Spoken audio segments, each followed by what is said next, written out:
Hello YouTube fans. Now, I figured as I did horror movies I fucking hate, horror movies I fucking despise, I figured what the fuck. Instead of doing horror movies I hate and horror movies I despise, why not do something I like? And do horror movies now I love and horror movies I think are hidden gems. Someone just bust me, but they'll have to fucking wait. Because I'm on a roll. Why not? It's to be the first on the list, and it's the best out of all the classics. You could say it's a remake of a 30s classic werewolf film, and no horror film is repeated without this. The legendary, the classic, John Landis' American Werewolf in London.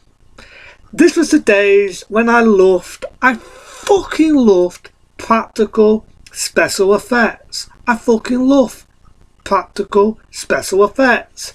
This is what got me into it. And when I first saw American Werewolf in London, yeah, I was underage. And I gotta admit, it scared the fucking shit out of me.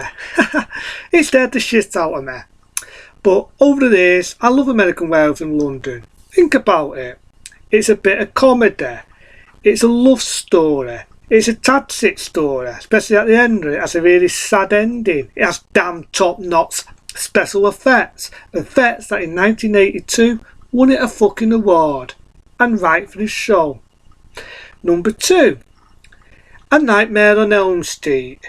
This is the one I can call Elm Street. The one I was shagging off before was the shitty fucking remake. There've only ever been one man, and that is Robert Englund.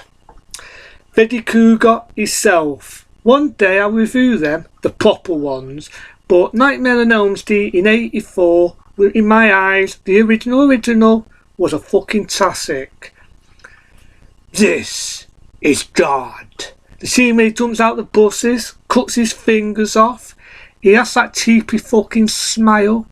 And I love the way it manipulates you. You think the first Durgo, Tina, is going to be the main character when it starts up, just run around in the boiler room. Little do you know, she's the first one to fucking get it.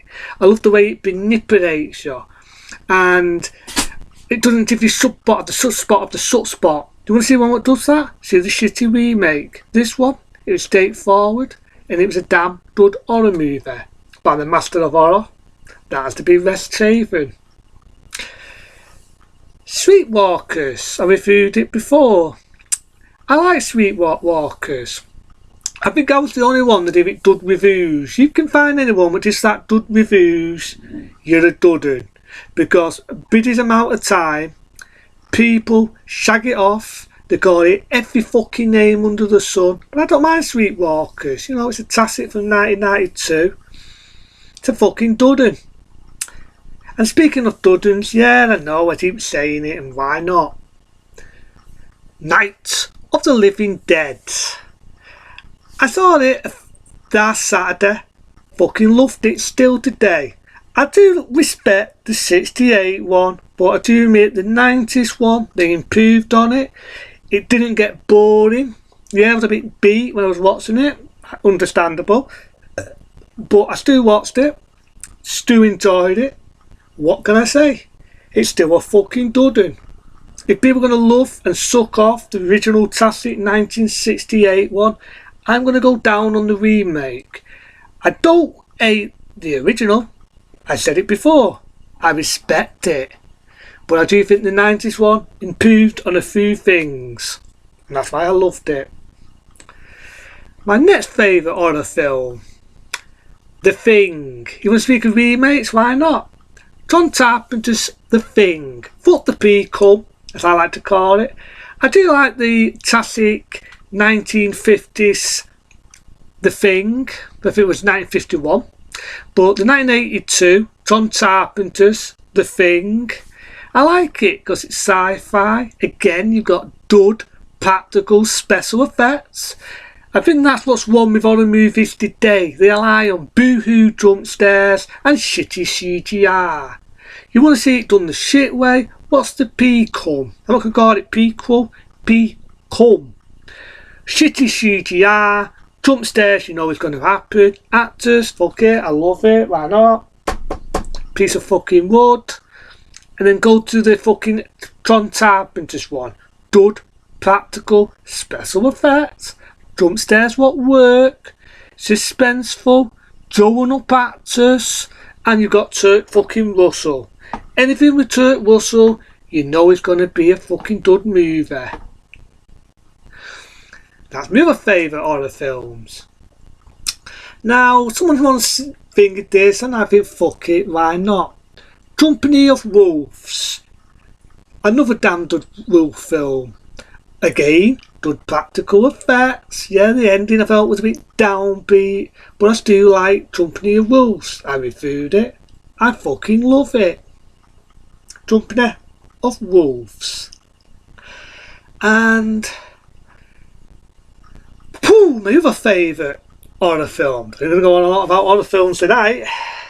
That has to be one of my other favourites. Again, I've reviewed this one.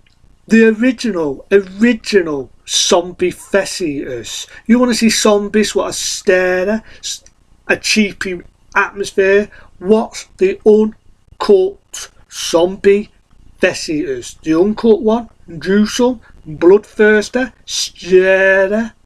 That is how you do a zombie movie the fucking right way. Return of the Living Dead. I reviewed this one and all. Yeah, I admit some of the makeup was a bit shit, but I like the fact it was comedy mixed with horror. It was different. I like the girl that strips off. So's it all. But to me, that was how you do.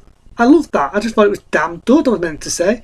It was imaginative, it was clever, and it was cleverly fucking made. Same as Return of the Living Dead 2. I reviewed that one. That has to be one of my all-time favourites. Same on me, but I even like that more than the original. Because I like the tass in it. I was a bit down that they all got killed in Return of the Living Dead. I barely knew them. But in Return of the Living Dead 2, I like the tass. I like the characters. It was very, again, definitely made. You had two actors from the original appear in the second one as different characters. The only issue is there's one dude in it, and I think I said it on the last review, I thought it was a bit fucking annoying. But apart from her, I actually like the film. Return of the Living Dead 2. I'm just thinking of other ones. The Burning. I loved The Burning. I saw it. It's definitely made film. Again, it was in that era of the slasher films, but you had a task of people you like, grown up actors. This was your typical slasher film. These were teenagers you did not want to see get killed. Didn't want to see them get killed because I liked them. I liked every one of them. You know what I mean? And the Topsy character with the big serious. Fucking hell, he was scary. He was scary as fuck. But number one, in my eyes, has to be, as I just said, Nightmare on Elm Street, because it manipulated you. It was definitely made, and it was done by a real fucking director, not a fucking hack. But these are a few of my horror films, and let's not forget Ben Bedolster as Dracula. Granted, that was more of a universal monster film, but I just loved the way it was shot, black and white, cheaper. You got Ben Bedolster and he stares out. These were all the films I love, got me into horror films, whether it be slashers, haunted house films, or anything like that. But they're a few of my favourite ones, not the ones what suck fucking assholes. Other than that, I'll probably talk about more of my horror films, keep up more about vampire films, and other things I like to do. Into them. I'm going to tip away from politics for a bit because, you know, it's depressing and I don't really need to fucking know about politics. And I did this channel because it was fun. I didn't want to be reminded of the fucking news. It's getting me down lately. So I figured doing this, talking about horror films and things I do love, is pretty awesome. And it keeps you busy. What the fuck? Into then. See you laters.